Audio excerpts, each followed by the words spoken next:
Hello বন্ধুরা, কেমন আছো তোমরা? আশা করছি সবাই তোমরা ভালো আছো। রান্না কাব্য কথা কিচেনে চলে আসলাম আজকে একটি নতুন রেসিপি নিয়ে। রেসিপির নাম হচ্ছে ভিন্দা আলু। আজকে আমি খাসি মাছের ভিন্দা আলু তৈরি করবো, এই জন্য আমি তোমাদেরকে দেখিয়ে দিচ্ছি এখানে কী কী আমি ব্যবহার করেছি। খাসির মাংস এবং গরু মাংস দিয়ে এটা তোমরা করতে পারো। এই জন্য দেখো আমি এখানে খাসি মাংসগুলোকে বড় বড় পিস করে কেটে নিয়েছি এবং এখানে আমি মশলা যা যা মাংস রাঁধতে যা যা মশলা লাগবে সব কিছু অ্যাড করবো। দেখো এখানে আগে থেকে আমি তেল দিয়ে এখানে পেঁয়াজ দিয়ে এখানে মাংস রাঁধতে যা যা লাগে সব কিছু আমি এখানে দিয়ে দিয়েছি। পেঁয়াজ, তারপরে রসুন বাটা, আদা বাটা, আর মাংসের টুকরাগুলোকে দেখো একটু বড় করে নিতে হবে।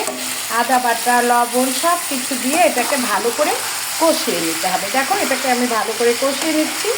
দেখো দেখতে পাচ্ছ সবাই, ঠিক এরকম বড় একটা টুকরা দিলে, বড় করে টুকরা দিলে দেখতেও ভালো লাগবে, খেতেও ভালো লাগবে। আচ্ছা, তোমরা এভাবে টুকরা দিয়ে নেবে এবং দিয়ে নিয়ে এটা যা খেতে লাগে কি আর বলবো। আমার তো রাঁধতে রাঁধতে এখন জিভে জল এসে গেল। আচ্ছা যাই হোক, আগেই তো জিভে জল আসলে হবে না। এখন দেখো 1 চামচ আমি এখানে হলুদ দিয়ে দিব, হলুদের গুঁড়া দিয়ে দিলাম এবং এখানে আমি মরিচ একটু বেশি করে দেবো, একটু ঝাল ঝাল হলে টকটকের সাথে ঝাল ঝালটা একটু ভালো যায়। তারপরে এখানে আমি একটু লবণ দিয়ে দিব এখানে জিরের গুঁড়ো এবং এটাকে এখন আমি ভালো করে কষিয়ে ভালো করে রসিয়ে নিতে হবে। দেখতে পাচ্ছ সবাই, একদম কষিয়ে না নিলে মাংস কি আর মজা লাগে বলো?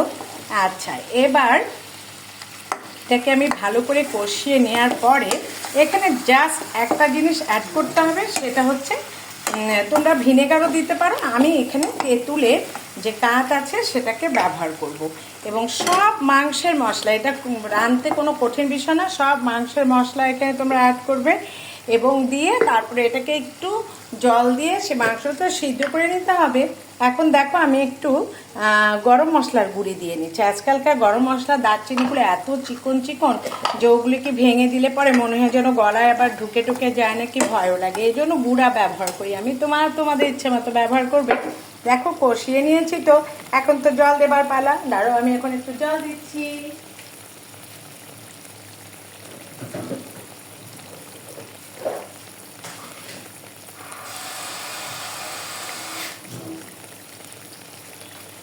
কিচ্ছু না, জাস্ট তোমরা মাংসের মশলা দেবে, তেলে কিছু পেঁয়াজ দিয়ে এখানে মাংসের মশলা সমস্ত কিছু, আদা বাটা, রসুন বাটা, ধনের গুঁড়ো, তারপরে মরিচের গুঁড়ো সব কিছু দিবে।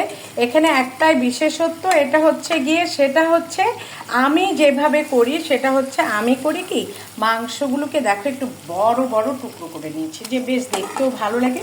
আর এটা একটু টক দিয়ে যেহেতু রান্না এবং দেখতেও ভালো লাগে, খেতেও মজা লাগে।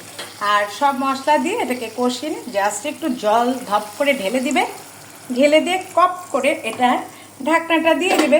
আর একটু সিদ্ধ হতে তো সময় দিতেই হবে, মাংস বলে কথা। এবং নামাবার আগে তোমরা ভিনেগার অথবা তেঁতুলের টক দিয়ে নিও। আমি তেঁতুলের কাপ দিয়ে নেব। তবে তোমরা ভালো থেকো, সুস্থ থেকো। আর তরকারিটা রান্না হলে আমি তোমাদেরকে দেখিয়ে দেবো। বাই।